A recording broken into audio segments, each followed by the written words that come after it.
आज एक तरफ आंध्र प्रदेश में एनडीए अपना दम दिखा रही है, जहां पीएम मोदी के साथ चंद्रबाबू नायडू और पवन कल्याण एक साथ एक मंच पर उतरे, तो वहीं दूसरी तरफ राहुल गांधी के नेतृत्व में आईएनडीआईए के नेता मुंबई में अपनी ताकत दिखाने वाले हैं। आपको बताएंगे नेताओं के इस शक्ति प्रदर्शन के मायने क्या हैं और अब तक के मुकाबले में फिलहाल कौन आगे चल रहा है। लेकिन पहले एक रिपोर्ट भी देखिए आप।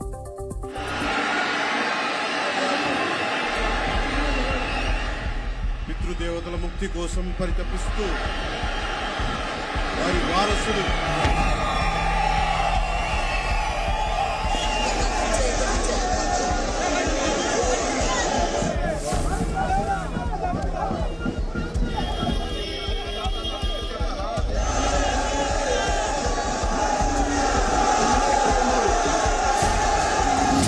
पचहत्तर दिन के चुनावी जंग का आगाज।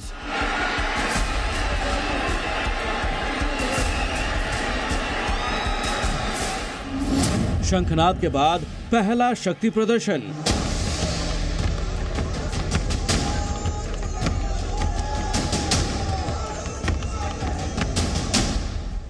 लोकसभा चुनाव की तारीखों के ऐलान के बाद सियासी दल अपना दमखम दिखाने के लिए मैदान में उतर चुके हैं।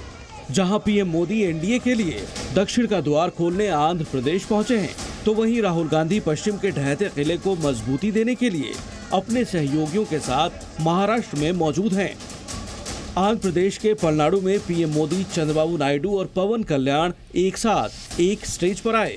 करीब 10 साल बाद नरेंद्र मोदी और चंद्रबाबू नायडू अपने गिले शिकवे भुलाकर एक मंच पर उतरे, तो दोनों विपक्षी गठबंधन पर जमकर बरसे। आपको बता दें कि 2014 के लोकसभा चुनाव में चंद्रबाबू नायडू भी एनडीए का हिस्सा थे, फिर दोनों दलों के रास्ते अलग हो गए और अब करीब 7 साल बाद बीजेपी और टीडीपी एक साथ चुनाव लड़ रहे हैं। दोनों पार्टियों के बीच ये गठबंधन इसलिए भी खास है क्योंकि आंध्र प्रदेश में लोकसभा चुनाव के साथ विधानसभा चुनाव भी होने हैं।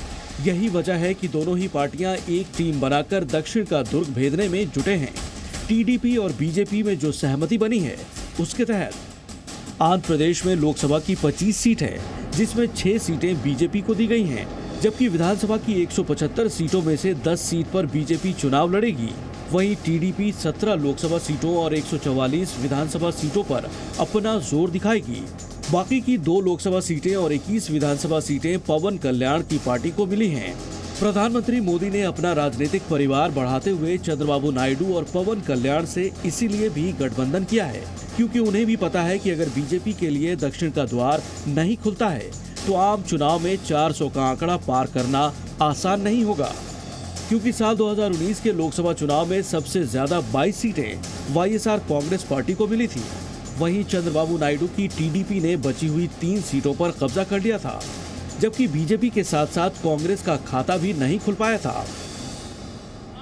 ऐसे में बीजेपी के लिए टीडीपी के साथ ये गठबंधन बेहद जरूरी कहा जा सकता है और इसी को भुनाने के लिए एनडीए ने इस शक्ति प्रदर्शन का आयोजन किया।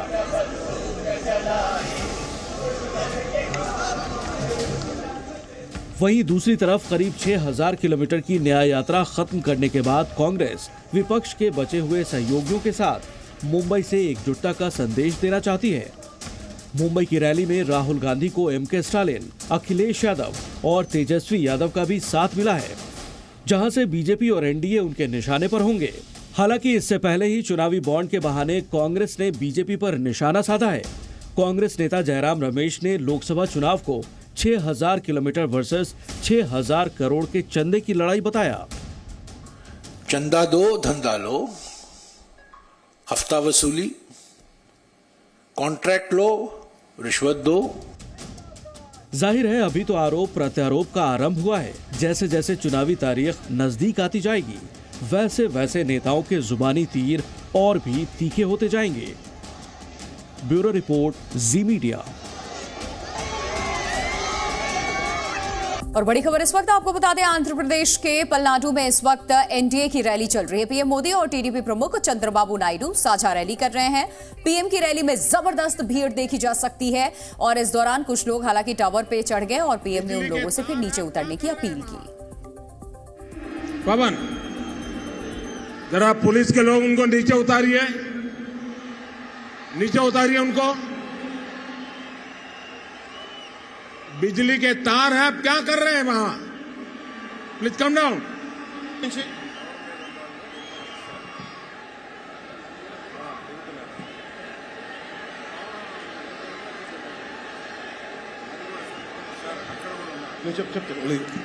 आपकी जिंदगी हमारे लिए बहुत कीमती है। प्लीज नीचे आइए। आप मीडिया वालों ने आपकी फोटो ले ली है, आप नीचे आइए।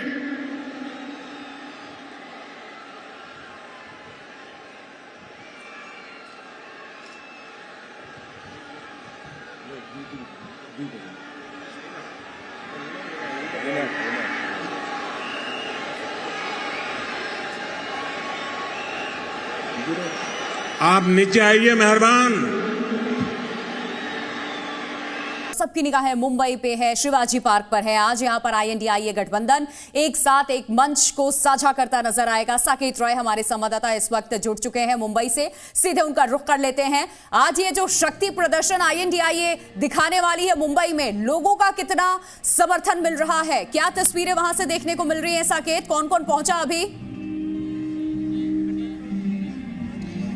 बिल्कुल, देखिए आज विपक्ष के कई नेताओं का साथ राहुल गांधी को मिलने वाला है। खास करके बात करते हैं अगर शिवाजी पार्क की, तो शिवाजी पार्क की जो पृष्ठभूमि है ये राजनीति के महत्व से अपने आप में महाराष्ट्र की राजनीति में बेहद महत्वपूर्ण रही होगी। आपको याद होगा कि बीते दिनों एकनाथ शिंदे और उद्धव ठाकरे के बीच इसी शिवाजी पार्क में दशहरा रैली को संबोधित करने के लिए कई अनबन देखने को मिली थी। तो इस जो भूमि है, जो पृष्ठभूमि है, उसका अपने आप में बहुत महत्व है और इसीलिए खास तौर पर इस मैदान का चुनाव किया गया है। राहुल गांधी साकेत, आप वहां पर मौजूद हैं, आपके पीछे भीड़ भी देखी जा सकती है। मैं चाहूंगी जरा कैमरा पैन करके दिखाइए कि क्या तैयारी है। ये जो शक्ति प्रदर्शन जिसको राहुल गांधी ने शिव बारात के तौर पे लोगों को जब संबोधित कर रहे थे तो उन्होंने कहा है कि इस तरीके से आप लीजिए, क्या तस्वीरें देखने को मिल रही हैं, दिखाइए जरा।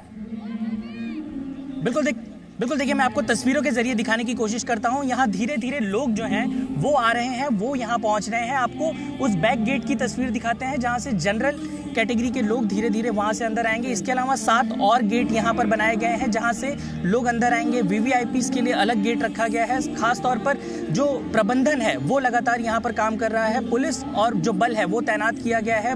बाहर अंदर सुरक्षा व्यवस्था को लेकर पूरा ध्यान रखा गया है। अब से कुछ देर में यहाँ पर आप देखिए कि जो बड़े नेता हैं वो पहुंचेंगे। अब से माना जा रहा है कि लगभग 1 घंटे में इस सभा का संबोधन शुरू होगा। फिलहाल मंच पर गाने बजाने का जो कार्यक्रम है वो शुरू हो चुका है। लोग बिल्कुल, ये तस्वीरें आप दर्शकों तक पहुंचा रहे हैं मुंबई से। इस वक्त जो तस्वीरें हम देख पा रहे हैं, लोग भी यहाँ पर जुटने शुरू हो गए। साकेत, फिलहाल बहुत शुक्रिया, आगे आपका रुख करेंगे। अपडेट के लिए नजर बनाए रखिए। देखिए, एनडीए और विपक्षी गठबंधन लोकसभा की लड़ाई में अब आमने सामने है, मगर इस मुकाबले में पीएम मोदी की तुलना में राहुल गांधी काफी पीछे चल रहे हैं। क्यों? ग्राफिक्स के जरिए आपको समझाते हैं, आंकड़े आपके सामने रखते हैं। चुनाव की तारीखों के ऐलान से पहले ही 543 सीटों की इस लड़ाई में दोनों गठबंधन, या ये कहें कि दोनों नेताओं के बीच में महामुकाबला 501 वर्सेस 358 पर चल रहा है।